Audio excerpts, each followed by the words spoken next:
Roald Dahl is known to generations of children as the man that brought them magical stories like Charlie and the Chocolate Factory, Danny the Champion of the World, and James and the Giant Peach. Many people remember his stories from their childhood. I've got a few favourites. There's Matilda, the Witches, James and the Giant Peach. They're so fantastic and different. It's like going into another world. I used to read a lot of Roald Dahl when I was little, and I had a lot of Roald Dahl read to me by my parents. He's very funny. He's a very witty author. He makes good stories for children and for adults. The BFG, the Big Friendly Giant, is about the big monster, and he goes around catching dreams. I can't even remember. I think my dog ate that book. I've taught Roald Dahl to children. I read 4 or 5 of his books, and the ones that I taught were Danny, Champion of the World, which I think is probably my favourite of all his books. But they're great children's books. Children love them, and it's great to be able to teach them to children who want to learn, who want to know. And he's a great man. I love his books. I think they're great. He invented his own words, and he wrote about fantastic places and people. By the end of the 20th century, people had bought over 35 million copies of his books. At the Roald Dahl Museum and Story Centre, you can learn more about him and his world. Gemma Holland works at the centre. She explains why Dahl's stories are still popular today. I think that the children still find the same things funny as they found funny 50 years ago. And I think that Roald Dahl had a really amazing way of being able to reach the children, but also be able to reach the adults that were reading with the children. So the humour isn't just for the child, but it's also for the parents or the adult reading with that child. And I think that is a massive appeal as well for everybody. Roald Dahl's parents were Norwegian, but they had left Norway to live in Wales before Roald was born on the 13th of September 1916.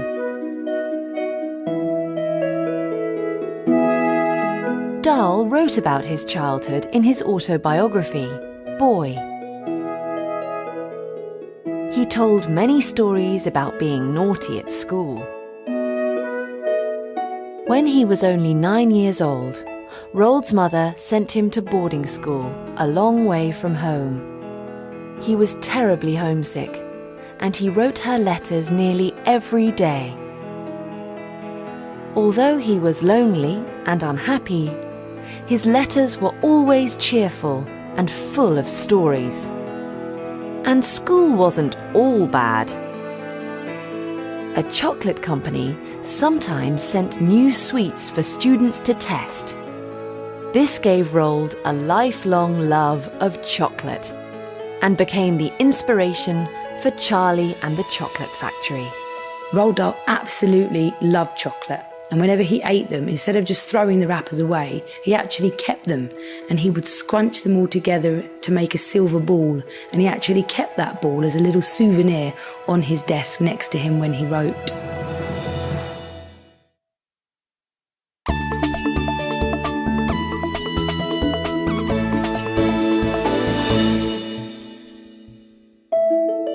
Roald wasn't the best student at school, but he was always good at sport and he enjoyed adventure.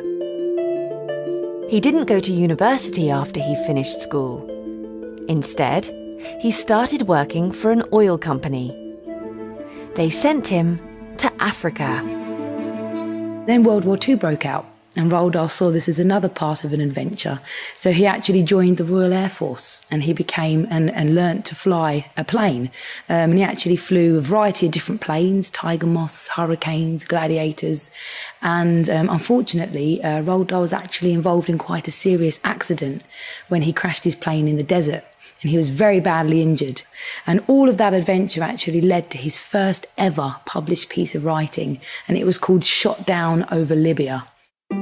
By this time, Dahl already knew how to tell a great story.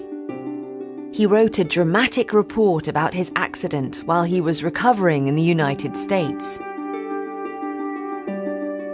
He described how the Germans had shot him down, but really, he had crashed because he had run out of fuel. Dahl had moved to the United States in 1942. He was working as a TV presenter when he met his wife, Patricia Neal. She was a film star. They married in 1953 and moved back to England. The couple lived in the small town of Great Missenden, and they had 5 children. By the 1960s, he had become a very successful short story writer. At this time, most of his stories were for adults. Then the first story that he wrote for children was called The Gremlins, and it was all about little creatures that got inside the engines of planes and caused them to crash and break down. And it was after that story and after the success of that story that he started writing stories for children, including those famous ones such as James and the Giant Peach, and then obviously Charlie and the Chocolate Factory.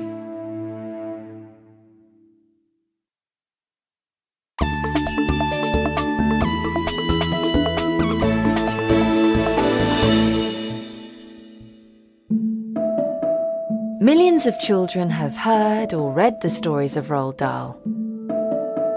But at the Roald Dahl Story Centre, they encourage young people to write their own stories. Gemma explains. I think storytelling is important because it helps to make life more interesting. Around the museum, there are lots of things to inspire young writers. So how did writers like Dahl turn their ideas into a story? Roald Dahl always wrote his ideas down in his ideas books that he kept with him at all times. And he actually had some ideas in his notebook for 20 years before he used them. And Dahl always wrote in the same way. He always wrote in his writing hut, and I'm sitting in his replica chair right now, and we're surrounded by lots of really interesting things that he kept in his writing hut. Dahl always wrote with a pencil. So he would sharpen 6 of them, and then he would sit down to write on his special yellow paper. Everything he did, he wrote by hand. He would write for 2 hours every morning, and then he would stop for lunch, and then he would write for 2 hours every afternoon as well. Roald Dahl died in 1990 at the age of 74. One of the last lines he wrote was, "Those who don't believe in magic will never find it."